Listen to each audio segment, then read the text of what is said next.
बेटा 24/7 मैं रिया नाम की दोस्तों रोज स्वागत करती हूँ आपका 20 मिनट रिवीजन सीरीज में। आज हम बात करने वाले हैं the making of global world की। तो कान नाक आंख सब खोल के सुनिएगा, चाहे तो एनसीईआरटी भी साथ में रख सकते हैं।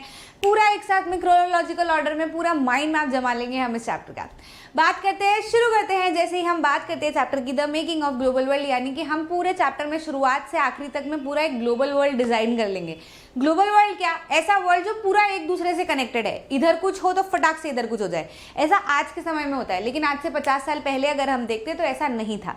हालांकि आज से 50 साल पहले या काफी समय पहले की भी हम बात करें तो लोग ट्रैवल किया करते थे, कैपिटल भी ट्रैवल होता था, यानी कि पैसे का भी लेन देन होता था विद इन कंट्रीज, है ना। डिसीजेस भी ट्रैवल होती थी। इवन काउडीज जो है वो हम देखें काफी पुरानी सदियों से मालदीव से चाइना और दूसरी जगह पर फैली पड़ी आ रही है। डिसीजेस हम देखते हैं स्मॉल बॉक्स वगैरह काफी सारे जमाने से जो है वो कंट्रीज के बीच में फैल जाता था, है ना। तो बहुत सारी ऐसी चीजें हैं जो पहले भी ट्रैवल होती थी, लोगों के साथ में आया जाया करती थी। लेकिन आज का जो हमारा ज़माना है कि एक जगह पे कार का मॉडल आया तो फटाक से इंडिया में भी आ जाएगा, इधर आईफोन लॉन्च हुआ तो फटाक से इंडिया में भी आ जाएगा, इतना रैपिड नहीं था उस समय पे। हालांकि चेंजेस थे। तो जब भी हम ऐसे चेंज की बात करते हैं ना, तो हमको पहले एक ऐसा पीरियड समझना पड़ता है जब वैसे चेंज नहीं थे, है ना। तो हम पहले शुरुआत से पूरे प्री मॉडर्न वर्ल्ड की बात करेंगे। प्री मॉडर्न वर्ल्ड का सिनेरियो उठाते उठाते क्या क्या चेंजेस हुए और ऐसा क्या हुआ कि आज का ज़माना ऐसा क्रिएट हो गया है कि वहाँ पे कुछ होगा तो फटाक से यहाँ पर भी इम्पैक्ट पड़ेगा। समझ आ रही है बात? तो शुरुआत करेंगे हम हमारे प्री मॉडर्न वर्ल्ड से। प्री मॉडर्न वर्ल्ड मतलब मॉडर्न वर्ल्ड के पहले का समय, आज से 50 साल से भी और पुराना जो समय है, मतलब मिनिमम 50 से पुराना, है ना। तो उसमें हम तीन चीज़ें देखते हैं, एक तो सिल्क रूट, दूसरा हमारे फूड के बारे में और तीसरा हमारे डिसीजेस के बारे में। सिल्क रूट ऐसा रूट था जिससे कि चाइनीज सिल्क कार्गो जो है वो बहुत ज्यादा ट्रैवल होती थी, मतलब लाना ले जाना जो है वो होता था। सिल्क काफी ज्यादा ट्रैवल होता था। सिर्फ सिल्क ही नहीं, सिल्क के साथ साथ में पॉटरी, अलग अलग चीजें जो भी उस समय पे लेन देन हो सकता था वो सब होती थी। और एक्सचेंज में इंडिया वाले रीजन में, एशिया वाले रीजन में जो है वो गोल्ड सिल्वर और ये सब लोग जो है वो ले लेकर आते थे। तो हमारी जो है वो सोने की चिड़िया बन गई थी। तो बढ़िया से हम यहाँ से सामान बेचते थे और उधर से वो लोग गोल्ड सिल्वर में सामान जो है वो हमसे लेकर खरीदा करते थे। बढ़िया ऐसा काम चल रहा था। इवन हिस्टोरियंस ने काफी सारे सिल्क रूट जो है वो लैंड बाय सी सब तरह के देखे। क्रिश्चियन एरा से पहले के समय के भी सिल्क रूट जो है वो हमको मिले हैं। तो ये तो सिल्क रूट की बात हो गई। अगली बात करते हैं हम फूड की। तो फूड की बात हम करें तो काफी ज्यादा इंटरलिंक्ड है, फ्रॉम सेम ओरिजिन से निकले हुए हैं। जैसे स्पेगडी और नूडल्स। तो नूडल्स चाइना के है। चाइना से जब लोग वेस्ट की तरफ गए, वेस्ट से जब लोग चाइना की तरफ आए होंगे, तो नूडल्स को जब वेस्ट साइड लेकर गए तो वही नूडल्स जो है वो स्पेगडी के नाम से जाना जाने लगा। थोड़ा बहुत चेंजेस हो गए। वही पास्ता की हम बात करें तो माना जाता है कि अरब ट्रेडर्स जो है वो पास्ता को 5th सेंचुरी इटली तरफ लेकर गए थे। इटालियन फूड जो है वो हम कहते हैं वो यहाँ से ओरिजिनेट हुआ, ऑलमोस्ट सेम ओरिजिन का है। पोटैटो, ग्राउंडनट, सोया, ये सब, टोमेटो, ये जो हम आज खाते हैं, ये अगर हम बहुत समय मतलब थोड़े समय पहले की अगर हम बात करें तो नहीं पता था लोगों को इन फूड्स के बारे में। इवन अमेरिका के डिस्कवर होने तक भी लोगों को नहीं पता था। अमेरिका की डिस्कवरी हुई उसके बाद में लोगों को पोटैटो, ग्राउंडनट, सोया वगैरह ये सब खाने लगे। अब अमेरिका की बात छिड़ी है तो समझ लेते हैं कि अमेरिका की क्या स्थिति रही। तो अमेरिका जो है वो काफ़ी समय से आइसोलेटेड था, है ना। काफ़ी आइसोलेटेड जगह थी। वहाँ पे जो लोग थे वो वहीं पे रहते थे, ना कहीं आना जाना वगैरह नहीं होता था। अब यूरोपियंस को जो है वो चुल मची हुई थी। यूरोपियंस जो है वो हर जगह ट्रैवल कर रहे थे, है ना। कभी इधर इंग्लैंड से, कभी इधर जाते उधर जाते, अलग अलग जगह जो है वो डिस्कवर किए जा रहे थे। अलग अलग जगह पर सामान खरीदने वो जाते थे, चीज़ों को देखने जाते थे। तो ऐसे ही गलती से वो पहुंच गए अमेरिका।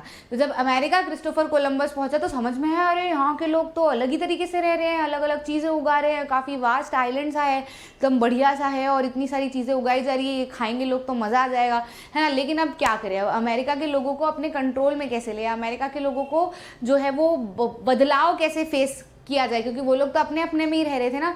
तो शुरुआत से आदत थी, कभी भी कंधे पे बंदूक नहीं रखते थे, हमेशा पीछे से वार करते थे। क्या किया इन्होंने वहाँ पे स्मॉल पॉक्स फैलाया। स्मॉल पॉक्स पहले ही इंग्लैंड और पूरे इंटायर यूरोप में फैल चुका था। तो जब एक बार बीमारी फैल चुकी थी तो बॉडी इम्यून हो जाती है, अब बीमारी का कोई असर नहीं होता। तो अमेरिका में वो बीमारी नहीं फैली हुई थी, है ना। यूरोप में तो फैल चुकी थी तो उनको तो आदत हो चुकी थी, कोई दिक्कत नहीं थी। लेकिन अमेरिका के लोगों को अभी तक स्मॉल पॉक्स नहीं हुआ था। फटाक से अमेरिका में स्मॉल पॉक्स फैलाया, आधी से ज़्यादा पॉपुलेशन जो है वो उसमें खत्म हो गई स्मॉल पॉक्स में, और ऐसे के करके अमेरिका का कॉन्क्वेस्ट जो है वो हुआ। पोटैटो वगैरह पूरे यूरोप में फैला जाने लगा, लोग खाने लगे। और इवन पोटैटो पे तो इतनी ज़्यादा डिपेंडेंट हो गए थे लोग कि जब आयरिश फेमाइन आई है ना, आयरलैंड में आयरिश फेमाइन आई, यानी कि पोटैटो फेमाइन आई, पूरा जो है वो फसल बर्बाद हो चुकी थी। लोग इतने ज़्यादा पोटैटो पे डिपेंड हो गए थे कि जब पोटैटो की फसल बर्बाद हुई तो लोग ज़मीन खोद खोद के स्टारवेशन, भूखमरी के कारण मर गए, क्योंकि उसके पहले जो है वो वेरिड डाइट लोगों को नहीं मिलती थी। लेकिन पोटैटो के आने के बाद में, पोटैटो न्यूट्रिशियस भी होता है ना, तो गरीब से गरीब इंसान भी पोटैटो को अफोर्ड करने लगा। लेकिन फिर जब फेमाइन आई तो हालत खराब हो गई लोगों की, स्टारवेशन के कारण ही जो है वो लोग मर गए। तो ये तो बात हुई अमेरिका की। इसी के बाद में अगर हम देखें तो धीरे धीरे करके क्या होने लगा ना, वर्ल्ड इकोनॉमी शेप होने लगी। अमेरिका का जो है वो अब क्या होने लगा ना कि यूरोप की स्थिति ऑलरेडी खराब थी, मतलब बहुत ज़्यादा भूखमरी थी वहाँ पर, बहुत ज़्यादा मारा मारी थी, रिलीजियस कॉन्फ्लिक्ट थे। फिर अमेरिका में जब ऐसा हुआ ना तो यूरोप से मतलब बहुत सारे लोग इंग्लैंड से अमेरिका की तरफ जो है वो जाने लगे, है ना, यूरोप से अमेरिका की तरफ जाने लगे, वहाँ पे जा जाके सेटल होने लगे, बढ़िया से उनका जो है वो काम होने लगा, और ऐसे कर करके अमेरिका जो है वो धीरे धीरे करके बढ़िया सा फ्लरिश होने लगा। इस समय तक चाइना और इंडिया का ट्रेड एकदम बढ़िया से चल रहा था, लेकिन चाइना ने अपने आप को पीछे घसीट लिया और ना किसी को आना जाना जो है वो अपने देश में बहुत कम कर दिया, कंट्रोल कर दिया। चाइना जैसे ही पीछे हुआ ऐसे ही अमेरिका जो है वो फ्लरिश हो गया, क्योंकि लोग वहाँ पे जाके बसने लगे थे, इंपोर्ट एक्सपोर्ट जो है वो इस तरीके से शुरू हो गया था। तो अमेरिका की जो है वो पहले तो कहाँ आइसोलेटेड ही था, और अब देखो एकदम धीरे धीरे करके बढ़ने लगा, लोग जो है वो अमेरिका में जा जाकर सेटल होने लगे। अब इसी बीच क्या हुआ, कहा जाए तो वर्ल्ड इकोनॉमी शेप होने लगी। कैसे शेप हुई भैया, तो इंग्लैंड की पर्टिकुलरली अगर हम बात करें तो पॉपुलेशन ग्रो हुई तो खाने की डिमांड बढ़ी, तो फार्मर्स खुश हो गए कि हाँ भैया हम कॉर्न वगैरह ग्रो करेंगे, यहाँ की जनता खाएगी, सामान खरीदेगी, पैसा मिलेगा।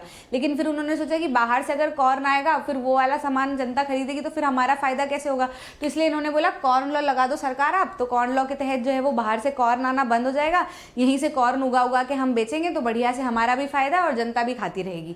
तो यहाँ तक तो ठीक था, कॉर्न लॉ जो है वो लगा दिया। लेकिन इंडस्ट्रियलिस्ट को प्रॉब्लम हुई, क्योंकि ये वाला कॉर्न जो है इनको महंगा मिल रहा था।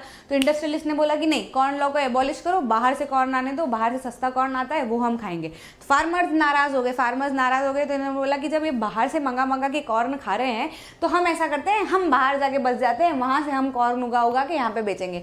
तो यहाँ की जो है वो जमीनों को अनकल्टिवेटेड छोड़कर फार्मर जो है वो भी अमेरिका, रशिया और ईस्टर्न साइड जो है वो जा जाकर बसने लगे। वहाँ की ज़मीनें खाली की गई और मतलब काटी गई, फॉरेस्ट क्लियर किए गए, वहाँ की ज़मीनों को उपजाऊ बनाया गया, वहाँ पे जो है वो एग्रीकल्चर ग्रो होने लगा। और सिर्फ एग्रीकल्चर ही नहीं, एग्रीकल्चर के साथ साथ में जो है वो रेलवेज वगैरह की भी ज़रूरत पड़ने लगी ना, क्योंकि पहले कंट्रीज इनिशियली सेल्फ सफिशिएंट होना पसंद करती थी, वहीं का उगाती थी वहीं पे खाती थी, लेकिन अब बाहर से खाना उग के इस देश में आने लगा था, है ना। तो ऐसे में क्या चाहिए था आपको, ट्रांसपोर्टेशन की जरूरत पड़ी थी, कम्युनिकेशन की जरूरत पड़ने लगी थी, तो ये सब कुछ बनने लगा था। तो ओवरऑल वर्ल्ड इकोनॉमी शेप होने लगी थी, क्योंकि दूसरे नेशन से खाना अब दूसरे नेशन में जा रहा था, खाना जो है वो वहाँ पर बनने लगा था।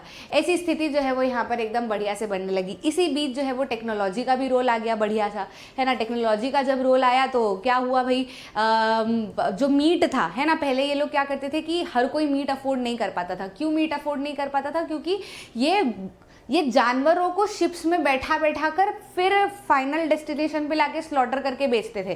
तो ऐसे में क्या होता था, जानवर जगह बहुत सारी घेरते थे, एक समय पे बहुत सारे जानवर नहीं ट्रैवल कर पाते थे, बीच में बीमार हो जाते थे, एक जानवर बीमार होता तो सबको बीमार कर देता, काफ़ी सारी जो है वो इस तरीके से बहुत ज़्यादा महंगा पड़ जाता था लाना ले जाना मीट को, तो इस वजह से मीट काफ़ी महंगा पड़ता था। लेकिन अब किसी ने दिमाग लगाया कि अरे यार क्या किया जा सकता है, जो है वो हम रेफ्रिजरेटेड शिप्स भी तो ला सकते हैं, शिप्स को रेफ्रिजरेट कर दो, स्टार्टिंग पॉइंट में मीट काट के और शिप्स में बैठा दो, शिप्स में रख दो, तो कितना ही सारा मीट आ सकता है ना, जानवरों से ज़्यादा तो मीट आ जाएगा, फ्रिज जैसा, है ना, फ्रिज जैसी शिप्स अगर हो जाएंगी तो उन्होंने टेक्नोलॉजी का रोल आया और इस तरीके से शिप्स में शुरुआत पॉइंट से ही मीट को लाना ले जाना शुरू कर दिया। तो इस समय इस चक्कर में ना कोई जगह की दिक्कत, ना किसी बीमारी की दिक्कत, ना किसी परेशानी की दिक्कत, तो बढ़िया सा मीट भी सस्ता हो गया और जो पुअर से पुअर पॉपुलेशन थी वो भी मीट अफोर्ड करने लगी, बढ़िया सा काम चलने लगा, सब लोग एकदम बढ़िया से खुश रहने लगे। तो ये क्या बात होगी हमारी रोल ऑफ टेक्नोलॉजी की। लेकिन जाहिर सी बात है जैसे जैसे करके चीज़ें बढ़ती चली जाती है वैसे ही फ्रीडम भी कम होने लगता है। इंग्लैंड ग्रो होने लगा, अमेरिका ग्रो होने लगा, तो फ्रीडम की भी लोगों को कमी आने लगी, क्योंकि अब क्या होने लगा था, ये लोग और ज़्यादा लोगों को अपने अंदर कैप्चर करना चाहते थे। बिग यूरोपियन पावर्स ने बर्लिन पे मीटिंग की, बर्लिन पे मीटिंग करने के बाद में इन्होंने अफ्रीका की कार्विंग की। आप अफ्रीका का मैप देखोगे तो ऐसे कार्विंग कर रखी है जैसे स्केल से लाइन खींचे कि भैया ये हिस्सा तेरा, ये हिस्सा मेरा। ऐसे ही जर्मनी, बेल्जियम, इन्होंने भी जो है वो अलग अलग हिस्सों पे कब्जा अपना बनाना शुरू कर दिया। बात अफ्रीका की हो ही रही है तो समझ लेते हैं अफ्रीका को भी हम देखते हैं तो अलग सा आइलैंड सा दिखता है। तो इस समय तक अफ्रीका जो है वो भी क्या है, आइसोलेटेड ही था अमेरिका की तरह। जैसे शुरुआत में अमेरिका था ना, वैसे अफ्रीका भी आइसोलेटेड था। तो जब यूरोपियंस अफ्रीका पहुंचे तो इन्होंने देखा कि अरे यार यहाँ पे तो प्लांटेशन, माइंस, क्या बढ़िया इनके लैंड रिसोर्सेज है, सब कुछ हम तो यहाँ पे इकट्ठा कर सकते हैं और बढ़िया यहाँ पे बना बना के प्लांटेशन बना के हम जो है वो खूब कमा सकते हैं, खूब अपने देश सामान पहुंचा सकते हैं। लेकिन एक प्रॉब्लम थी। प्रॉब्लम क्या थी कि वहां पर अगर प्लांटेशन बढ़ाना है, काम कराना है, तो वहां के लोगों को काम करना पड़ेगा, क्योंकि अफ्रीका का टेम्परेचर बहुत गर्म। यूरोप से आके तो कोई यहाँ पे काम करने से रहा है ना, जाहिर सी बात है अपनी देशवासियों को क्यों कहीं पे स्लेव बना के लेके जाएंगे ना ये लोग। तो इनकी कोशिश क्या थी कि अफ्रीकन्स को ही वहीं पे काम में लगा दे, लेकिन अफ्रीकन्स काम करने को तैयार नहीं थे। पूछो क्यों? इसलिए क्योंकि अफ्रीका के लोग जो है वो अपनी कैटल्स, अपनी लाइफ स्टॉक के ऊपर अपना जीवन निर्वाह कर रहे थे। बढ़िया से उनकी कैटल्स थी, उनको पालते पोसते और अपना काम हो जाता। तो जब उनका अच्छा बढ़िया काम चल रहा है तो फिर क्यों किसी के प्लांटेशन पे वो लोग काम करेंगे? तो इन्होंने इनकी दुखती नस समझ ली कि यार इनकी कैटल इनके पास में है, जब तक ये लोग काम नहीं करेंगे। तो फिर से इन्होंने पीठ पीछे वार किया। इन्होंने इन्फेक्टेड कैटल को शुरुआत में भेजी, एक कैटल इन्फेक्ट हुई और थोड़े ही समय तक सदर्न पॉइंट तक पूरी सारी की सारी कैटल जो है वो बर्बाद हो गई। कैटल जैसे ही खत्म हुई, लोगों का लाइवलीहुड खत्म हो गया और उनको ना चाहते हुए भी स्लेव बनकर अपनी ही जमीन पे प्लांटेशन वर्कर की तरह काम करना शुरू करना पड़ा। तो ऐसी चीज जो है वो अफ्रीका में हुई और इस तरीके से, जिसको वो बीमारी जो है उसको रिंडरपेस्ट या फिर कैटल प्लैग कहा जाता है, और ऐसे ही अफ्रीका के ऊपर भी जो है वो इन लोगों ने कॉन्क्वेस्ट जमाया। ये बात हुई अफ्रीका की। इस तरीके से जो है वो धीरे धीरे करके इन्होंने क्या किया, कॉन्क्वेस्ट करना शुरू कर दिया, सारी चीज़ें जो है वो अपने अंदर कंट्रोल करना जो है वो शुरू कर दी। अफ्रीका के कॉन्क्वेस्ट के बाद में ये नहीं रुके, आगे जो है वो बढ़ते चले गए। अफ्रीका के कॉन्क्वेस्ट के बाद में जो है वो अगर हम इंडिया की बात करें, इंडिया में भी देखें तो चीज़ें जो है वो चल रही थी इंडिया में भी। मतलब इन्होंने क्या किया, ग्लोबलाइज, मतलब धीरे धीरे करके जो है वो इफेक्ट पड़ता हुआ हमको दिखाई दे रहा था ना। तो इंडिया में भी इन्होंने कैनाल कॉलोनीज काटी, यहाँ पर भी पंजाब वाले रीजन में इरीगेट करवा करवा के इन्होंने सारा काम करना जो है वो शुरू कर दिया, काम लगवाना शुरू कर दिया और बढ़िया से जो है वो यहाँ पर भी क्रॉप्स अलग अलग इंडिगो वगैरह, डाई वगैरह अपने फ़ायदे के लिए बनवाना इन्होंने शुरू कर दी। इंडेंचर्ड लेबर की शुरुआत भी इसी तरीके से हुई। इंडेंचर्ड लेबर की बात करें तो कहीं से स्लेव्स को बना के लेके जाके कहीं और पे काम करवाना। तो इंडेंचर्ड लेबर की शुरुआत भी ऐसे हुई जब अफ्रीका में प्लांटेशंस वगैरह ग्रो हुए तो ज़्यादा से ज़्यादा लेबर्स की ज़रूरत पड़ने लगी। उस समय पे काफ़ी ज़्यादा मिजरी थी लोगों के बीच में, पावर्टी थी लोगों के बीच में, तो हर कोई काम करने के लिए कहीं पे भी तैयार था। तो इंडिया जैसे देशों से भी इंडेंचर्ड लेबर बना बना के ले जाना शुरू कर दिया। इंडिया में specially Bihar, central India, Tamil Nadu वाले जो रीजन थे, यहाँ पे लोग हर कहीं जाकर काम करने के लिए तैयार थे। इनको झूठे झूठे वादे कराकर, बॉन्ड साइन कराकर इनको ले जाया जाने लगा। इनको अफ्रीका ले जाते, अफ्रीका ले जाके वहाँ पे स्लेव्स की तरह काम कराते और ज़बरदस्ती, मतलब ये न्यू फॉर्म ऑफ स्लेवरी जो है इंडेंजर्ड लेबर को कहा जा सकता है। फिजी, मॉरिशस है ना, तो ये कैरिबियन आइलैंड्स, यहाँ पे ले जाकर जो है वो लोगों से काम करवाया जाता था। कहा जाता था कि बढ़िया बढ़िया सी नौकरी होंगी, लेकिन इनको स्लेव्स की तरह काम कराते थे। तो फिर धीरे धीरे करके हमने देखा, जैसे आज अभी हम देखें तो श्रीलंका वगैरह रीजन में या कहीं और वाले रीजन में हमको इंडियन ओरिजिन के नेम्स भी दिखते हैं, जैसे श्रीनिवास है ना, वीएस नाइपॉल। तो ये नाम जो है वो हमको इंडियन ओरिजिन के लगते हैं, लेकिन लोग तो विदेश में रह रहे हैं। तो फिर ऐसा क्यों? तो इन्हीं के पूर्वज जो है वो इंडिया से इंडेंजर्ड लेबर बनकर जो है वो चले गए थे। फिर उसके बाद कुछ लोग ने वहाँ से भागने की कोशिश की, लेकिन नहीं भाग पाए। कैसे भागेंगे, भाग के जाएंगे कहाँ इतनी दूर से, है ना। तो फिर लोगों ने अपनी डेस्टिनी समझकर वहीं पे बसना जो है वो मंजूर किया। फिर फ्यूजन्स हुए अलग अलग कल्चर में, चटनी, म्यूज़िक वगैरह, ये सब अलग अलग लोगों ने फिर जो है वो मेल मिलाप किया कि उन लोगों ने शादी वहाँ कर ली, फिर अपना परिवार वहाँ पे बसा लिया। इस तरीके से जो है वो इंडेंजर्ड लेबर की कहानी हमने देखी। फाइनली 1920s के आसपास जो है वो इंडेंजर्ड लेबर की जो चीज़ें थी वो बंद कर दी थी, हमारे यहाँ पे एबॉलिश कर दी गई थी।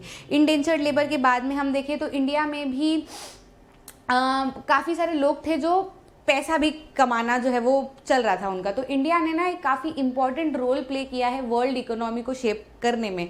कैसे रोल प्ले किया है? तो ना ट्रायंगुलर ट्रेड होता था। ओपियम जो है, गांजा जो होता था, ये ब्रिटिशर्स इंडिया में उगवाते थे और उगवा के जो है वो चाइना में इलीगली बेचते थे और फिर वहाँ से रिटर्न में सिल्क, पोर्सिलन और टी जो है वो ब्रिटेन ले जाते थे। तो ऐसा ये ट्रायंगुलर ट्रेड चल रहा था। तो इस बीच में इंडिया, जाहिर सी बात है, अगर ओपियम इंडिया में ग्रो हमारे लोग करते ही नहीं या वहाँ बेचते ही नहीं तो ये सारा कुछ ट्रेड होता नहीं। लेकिन हमारे इंडियंस ने, हमने बात की एज ऑफ इंडस्ट्रियलाइजेशन में भी ना, कि इसी तरीके से जो है वो हमको कमाना था, क्योंकि हमको बहुत सारी चीज़ें आगे करनी थी, तो हमारे पास में और कोई काम था नहीं, तो हमने ज़रूरी समझा कि हाँ भैया किया जा सकता है। और इससे ब्रिटेन को काफ़ी ज़्यादा फायदा हुआ, काफ़ी ज़्यादा प्रॉफिट मिला। तो ट्रेड सरप्लस का काम करने में मदद की। इसको मल्टीलैटरल सिस्टम भी कहा जा सकता है, तो काफ़ी ज़्यादा प्रॉफिटेबल रहा कि भैया यहाँ से इम्पोर्ट इधर से एक्सपोर्ट करा दिया, तो यहाँ से भले सामान लेके जा रहे हैं लेकिन महंगा सामान बेच रहे हैं तो प्रॉफिटेबल है ना। तो ऐसे इंडिया ने काफ़ी इंपॉर्टेंट रोल प्ले किया है पूरी इकोनॉमी को शेप करने में। ऐसे में अगर हम बात करें तो इंडियन एंटरप्रेन्योर्स भी थे अब्रॉड में कि भैया प्लांटेशन, जो बड़े बड़े प्लांटेशंस थे वो वहाँ पे तो लोग अपने अपने हिसाब से काम कर सकते थे अपने अपने पैसे पे, लेकिन जो छोटे मोटे वर्कर्स थे, छोटे मोटे फार्मर्स थे, पीजेंट्स थे, जिनको अपना काम शुरू करना था, वो कैसे काम शुरू करते। तो हमारे यहाँ के लोग जिनके पास में खुद के फंड्स थे या फिर बोरो जो कर सकते थे, उन्होंने बढ़िया सा सोफिस्टिकेटेड सिस्टम बनाना शुरू किया, है ना। तो वहाँ पे मतलब जैसे शिकारीपुरी श्रॉफ, है ना, नट्टू कोटाई चेट्टियार्स जैसे लोगों ने जो है वो अपना बैंकिंग सिस्टम जो है वो बनाना शुरू किया, या तो खुद के फंड से या फिर बोरो करके जो है वो लोगों को पैसा लेन देन जो है वो किया करते थे, ताकि लोग आसानी से अपना काम जो है वो डाल सके और थोड़ा बहुत कमा सके। तो ऐसी चीज़ जो है वो हमने इंडियन एंटरप्रेन्योर्स अब्रॉड में भी देखी। इसके बाद में हम बात करें ना तो धीरे धीरे क्या हुआ ना, वर्ल्ड वॉर आ गया। अब वर्ल्ड वॉर जब आया तो वर्ल्ड वॉर में देखा गया, पहला वर्ल्ड वॉर जो लड़ा था फर्स्ट वर्ल्ड वॉर, वो उसमें बहुत ज़्यादा एबल बॉडीड वर्कफोर्स जो है वो खत्म हो गई थी, खतरनाक तरीके से खत्म हो गई थी, ठीक है।